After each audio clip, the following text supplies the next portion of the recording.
बात लोकसभा की ही आपके सामने रखते हैं, क्योंकि इतलात और खबर ये है कि अब मजीद कार्रवाइयां होंगी और राहुल गांधी ने अब एक और मोर्चा खोलने का फैसला ले लिया है। पार्लियामेंट की कार्रवाई आज फिर से शुरू होने जा रही है। लोकसभा और राज्यसभा चलेंगे कितनी देर ये दूसरी बात है, लेकिन 20 जुलाई के बाद 5 दिनों में कुछ ही घंटे बात हो सकी है।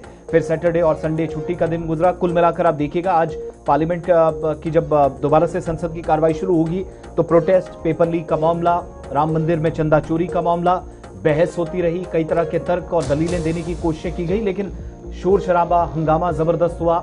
संसद के बाहर, संसद के अंदर अपोजिशन और सरकार आमने सामने आई और पहली बार हमने देखा कि तमाम पार्लियामेंटेरियंस जो सरकार के मंत्री हैं, सरकार के सांसद हैं, सरकार की तरफ से एनडीए के हों, इंडिया ब्लॉक के हों, वो आमने सामने आए। कोई ज्यादा बात नहीं बन सकी, लेकिन उसके बाद एक और मुद्दा गरमाया।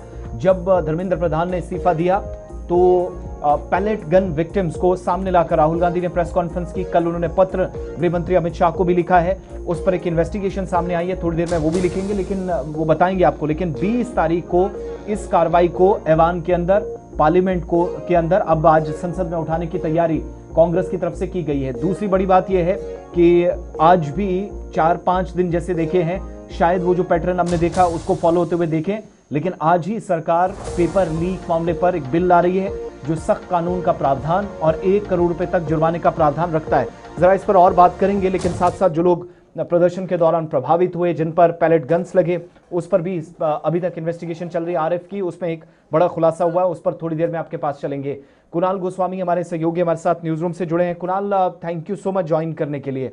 आज ये जो 4-5 दिनों में हमने देखा, क्या पहला दिन ऐसा होगा कि कार्रवाई सुचारू रूप से आगे होगी, सार्थक बात बनेगी, चर्चा हो पाएगी और शायद किसी नतीजे की तरफ जाएं, या आज पैलेट गन वाले इशू पर सरकार और विपक्ष आमने सामने आए?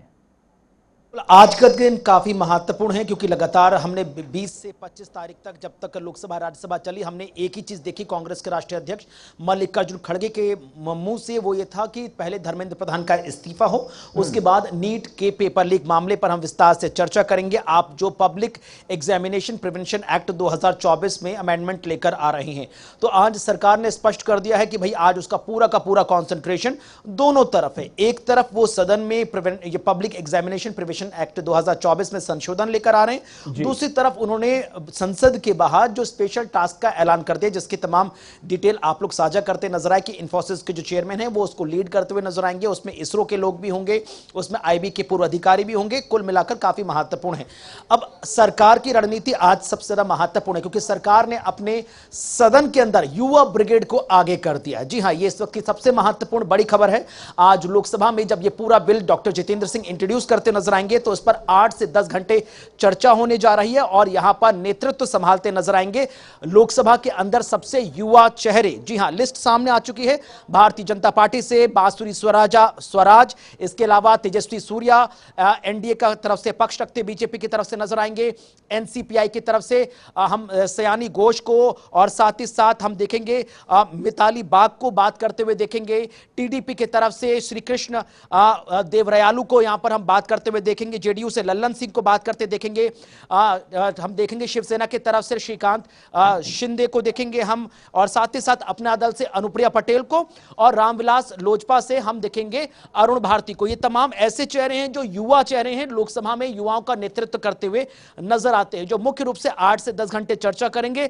बड़ी बात यह चीज पहले स्पष्ट हो गई कि जीरो आर्क यानी कि प्रश्नकाल के दौरान बहुत सारे मामले हैं जो पेपर लीक से जुड़े हुए हैं, लिहाजा यह बात स्पष्ट हो गई है कि मौजूदा जो नए नवेले शिक्षा मंत्री हैं प्रहलाद जोशी वो भी यहां पर मौजूद रहेंगे। मल्लिकार्जुन खड़गे साहब के कमरे में भी मीटिंग होनी है अभी 9:30 बजे के आसपास। इत्तलात और खबर यह है कि पूरा अपोजिशन जो है वो बैठेगा, बिल पर चर्चा करेगा, नंबर 1।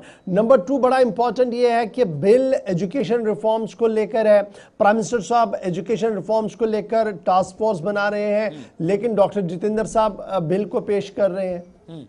नहीं, बिल्कुल यही चीज काफी महत्वपूर्ण है, क्योंकि लगातार हमने ये चीज देखी थी कि जब 15 से लेकर 25 जुलाई तक जब लगातार बातचीत होती रही तमाम प्रदर्शनकारी छात्रों से, तो वहां पर 2 महत्वपूर्ण चेहरे थे, डॉक्टर जितेंद्र सिंह और जेपी नड्डा। जेपी नड्डा और डॉक्टर जितेंद्र सिंह ही ऐसे व्यक्ति थे जो सीधे 1-to-1 बातचीत करते रहे, लिहाजा शायद इस बार उन्हीं को यहां पर चुना गया है जो बिल को इंट्रोड्यूस करते हुए नजर आएंगे। और यही कारण रहा कि जब गृह मंत्री अमित शाह प्रधानमंत्री से मोदी से मुलाकात करते नजर आए तो गृह मंत्री ने सबसे पहले इन्हीं 2 चेहरों को चुना था, जो बात कर रहे थे, उसके बाद इन्होंने सीधी बातचीत की थी। शायद यही कारण है जिन्होंने सीधी बातचीत की और उसके बाद ये बिल पेश करते हुए डॉक्टर जितेंद्र सिंह नजर आएंगे। कांग्रेस ने स्पष्ट कर दिया है कि कांग्रेस आज ऑलमोस्ट 10 से 10:30 के आसपास संसद के मकरद्वार पर एक बार फिर से इकट्ठी होती हुई नजर आएगी।